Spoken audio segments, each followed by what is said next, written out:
I'm thrilled to be joined by the New York Post's editor-at-large, Kelly Jane Torrance. Kelly, thanks for joining me here on the program. I want to start with some defense talk, and President Trump, who has laid down the law on Iran, declaring that if Iran does not give up its nuclear weapons program, military action led by Israel is a real possibility. Have a look what he had to say to reporters.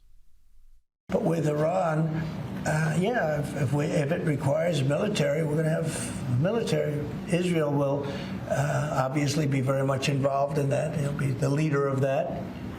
But nobody leads us. We do what we want to do.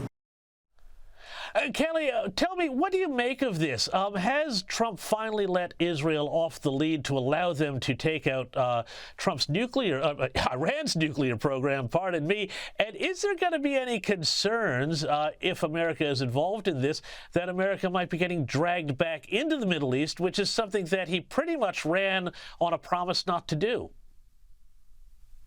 Yeah, thanks for having me, James. Always great to be here.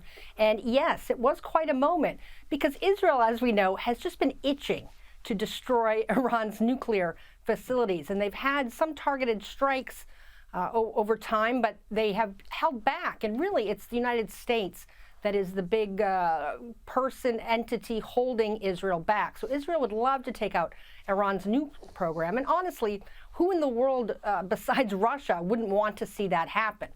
These are bad dudes. They're murderous mullahs.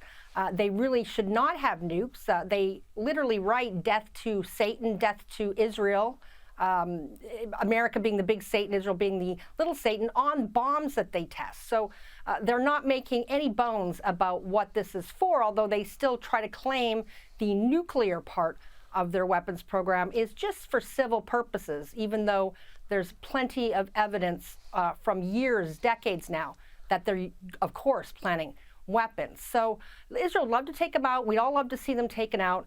But yes, you've got to be a little careful. But honestly, of course, no one wants America to get back into a, forever war in the Middle East. But right now might be the right time to do some targeted strikes on Iran.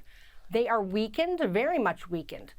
And thanks to Israel, thanks to America, and thanks to them funding an organization, Hamas, who did something incredibly stupid and evil on October 7th a couple years ago, and has been really, all of Iran's regional proxies, from Hamas to Hezbollah, they have been really hit by Israel, and so they are weakened as well. And you, of course, throw in the fact that over the last few years, there's always been protests going on at home in Iran, most notably a few years ago when police murdered a girl who did not have her hijab on correctly, according to the morality police. So it's a great time to look at Iran. Now, you got to be careful, yes.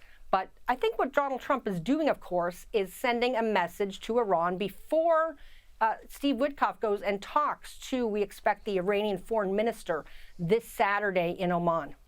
And, I just don't know why those murderous mullahs haven't picked up on the prevailing winds and said, hey, look, we just need this nuclear program to meet our net zero targets. And then they'd have the entire global left on their right. side. But, maybe they're not that clever.